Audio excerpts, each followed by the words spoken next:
अपनी सहेली चमेली को देखते ही उसने सारी बात उगल दी। कहने से पहले चमेली से वादा करवा लिया। चंपा बोली, देखो तो भोलू जी को आज खांसी आई और उनके मुंह से एक पूरा कबूतर निकला। चमेली को विश्वास नहीं हुआ। पूरा कबूतर? कबूतर तो इतना बड़ा पक्षी है, खाया कैसे होगा?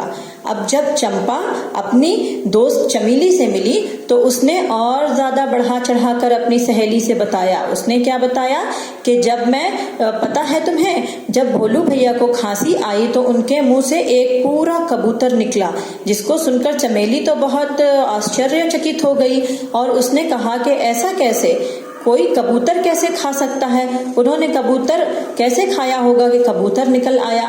तो इस तरह से एक छोटे से बात का राई का पहाड़ बनने लगा।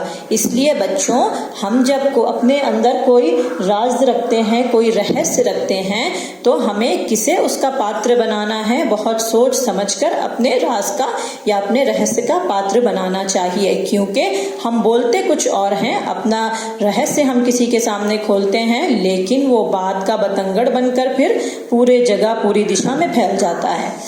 अच्छा, उसके बाद क्या हुआ? कुछ ही देर बाद किसी पड़ोसन ने सुना कि भोलू के मुंह से झुंड के झुंड कबूतर, कौवे, गोरैये, मुर्गी आदि निकल रहे हैं।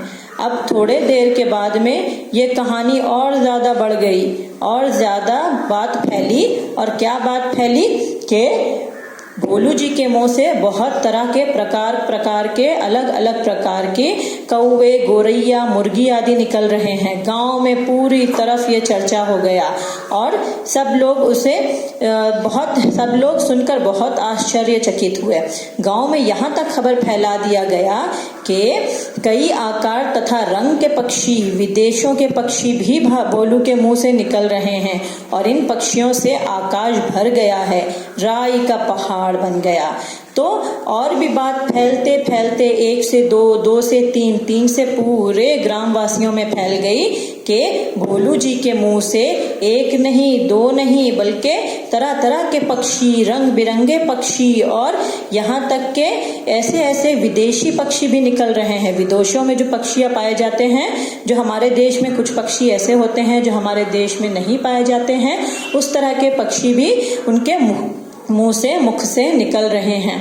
तो सब लोग देखने के लिए भोलू जी को जमा होने लगे। ये चमत्कार देखने के लिए दूर दूर से लोग आने लगे। अब ये चमत्कार ही तो है ना। अगर हम ये सुने कि किसी के मुंह से प्रकार प्रकार के अलग अलग तरह की चिड़िया निकल रही है, अलग अलग तरह के देश प्रदेशी बर्ड्स निकल रहे हैं, तो हम क्या करते हैं, हम भी देखना चाहेंगे। तो उसी तरह से ये चमत्कार देखने के लिए दूर दूर से लोग आने लगे। बेचारा भोलू भयभीत होकर किसी एक पेड़ पर छिप गया था। अब भोलू भैया तो बेचारे डर गए, क्योंकि सब लोग उन्हें देखने के लिए इकट्ठा होने लगे और वो डरकर जाकर इस एक पेड़ के ऊपर छिप गए थे। थोड़ी देर बाद सब लोगों ने उसे ढूंढ निकाला। उसकी घबराहट देखकर लोगों को समझ आया कि किसी भी रहस्य को बताने से पहले 10 बार सोचना चाहिए। तो उसके बाद को लोगों ने क्या किया, भोलू भैया ने तो एक छोटी सी बात ही बताई थी जो कि होना पॉसिबल है, हो सकता है, पॉसिबिलिटी हो सकती है। अब वो दूध पी रहा था, दूध के अंदर से 2 पर निकला, लेकिन जब बात आखिरी तक पहुंची, अंत तक पहुंची, तो क्या हो गया, राई का पहाड़ हो गया। असल बात को तोड़ जोड़ कर, हर तरह से उसे बातें बनाकर, जोड़कर बनाकर उसमें मिर्च मसाला लगा दिया गया। इसलिए इस पाठ का नाम मिर्च मसाला है। तो इसलिए अब हमें क्या सीख मिलती है, इस कथा से हमें ये सीख मिलती है कि जब हम किसी को, अपने किसी दोस्त को या किसी को भी अपने रहस्य का पात्र बनाएं, तो हमें सोच लेना चाहिए कि उसमें मिर्च मसाला लगाकर वो बात कहीं राई का पर्वत तो नहीं बन जाएगा। बच्चों, आपको ये कथा कैसी लगी और इससे आपको लेसन लेना है, मॉरल लेना है। धन्यवाद बच्चों।